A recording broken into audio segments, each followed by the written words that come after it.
Thank you so much for joining us again. We are here with Julie Mominee. What a great name, first of all.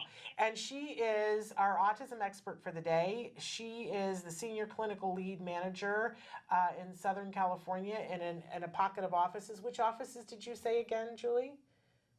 The Cypress, Garden Grove, and Santa Fe Springs offices. Wonderful. I love those offices. So Julie's answering your questions. This next one is, hello, I'm a special education teacher on my lunch break. How can I get a parent on board with our behavior plan for her son?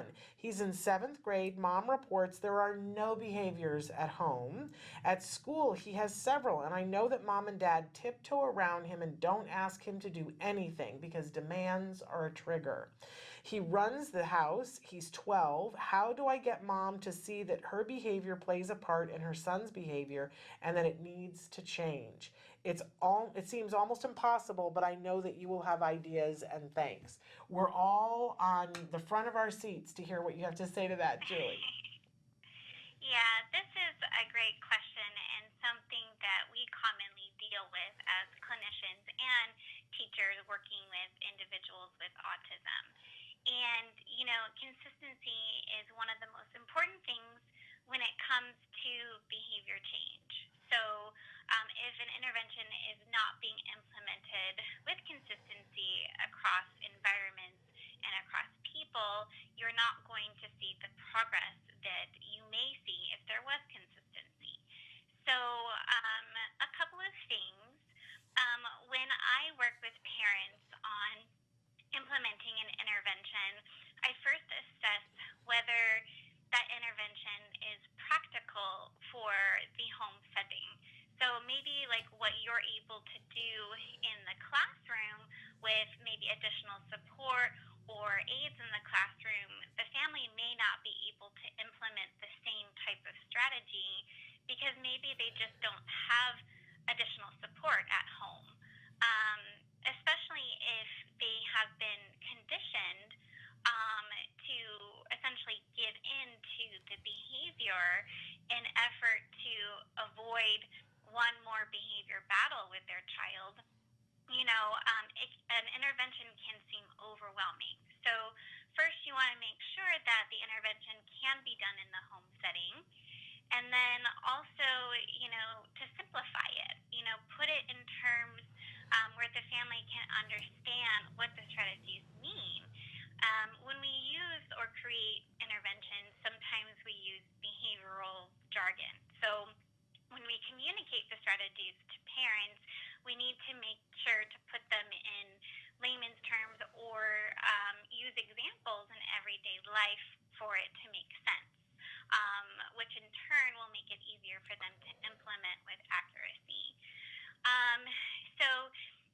Sometimes also the interventions can seem overwhelming, especially maybe they have, some fear of the behavior that might happen if they do follow through with something. So, if they're not able to implement all parts of the intervention, are there a few things that they can start with and be successful with?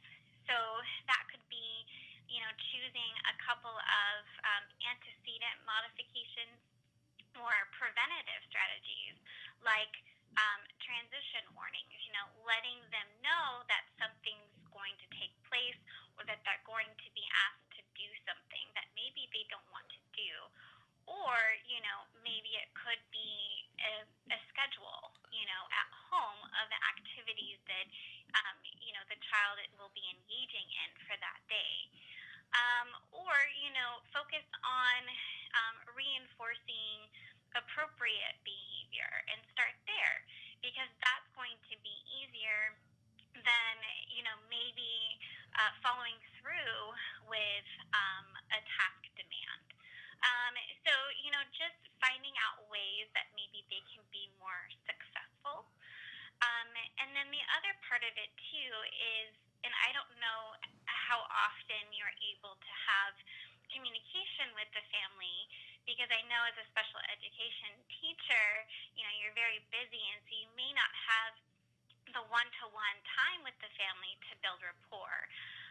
But if you do, I would recommend setting up consistent, weekly or even monthly check-ins with the family to see how things are going, seeing how you can support them in the school environment, see if they have any questions about the interventions.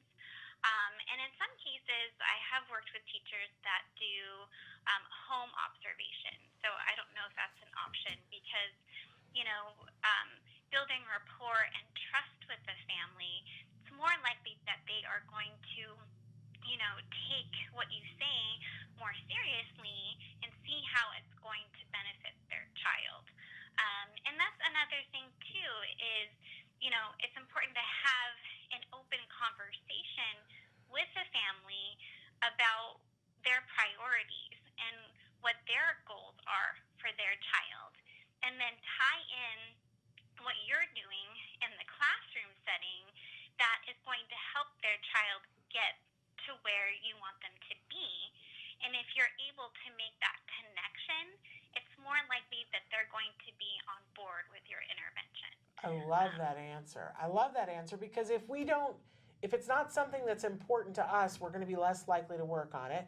If we don't know how to implement the strategy, it's not going to happen. If we are afraid, even if we know how to implement the strategy, but we don't know how to deal with the consequence of it, the behavior that comes back, we're only going to do it once. All of those things get in the way of a parent participating, and making it easy, making it clear, keeping the jargon at a minimum. You're hitting all the right buttons here. We appreciate that.